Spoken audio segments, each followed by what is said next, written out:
Here's a question I get asked all the time. How long do I have to take bioidentical hormones? Forever.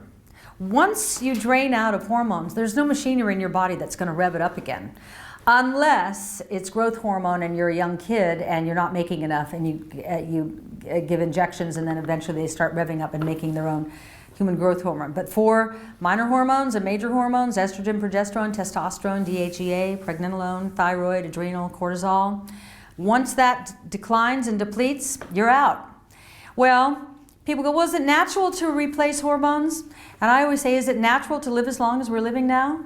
We were actually supposed to die at the end of our reproductive years. In fact, in the last century, women routinely died around 45, 50 years old because that was when she was finished perpetuating the species. But now technology has figured out how to extend our lives. It's so wonderful, except who wants to live a long time without quality? So bioidentical hormones, biologically identical to the human hormone, an exact replica of what our body once made or still makes a little of, is essential for quality of life. You do a blood test with a qualified doctor. I suggest going to foreverhealth.com. They will set you up with the right blood testing and interpret it for you and give you your, as I call it, a cocktail, individualized just for you. Because what I need is different from what you need, which is different from the next person. This applies to men and women.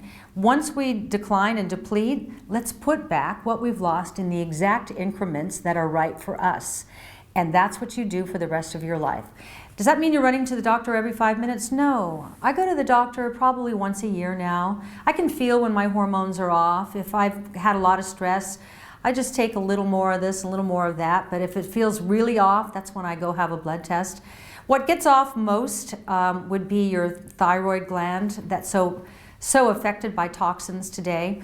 So you want to keep everything in balance, and the only way to keep it in balance is go to a qualified doctor who understands how to put back exactly what you've lost in the aging process or from stress, and that's what you continue to do for the rest of your life. But the older you get, the more you need. Remember that. So what worked for you at age 50 probably is not going to be enough of a cocktail at age 60. That's why you need to go to a doctor who gets it. And by the way, you can find a qualified doctor at foreverhealth.com. It's a free service that will direct you to a doctor nearest you who understands real, natural, bioidentical hormone replacement.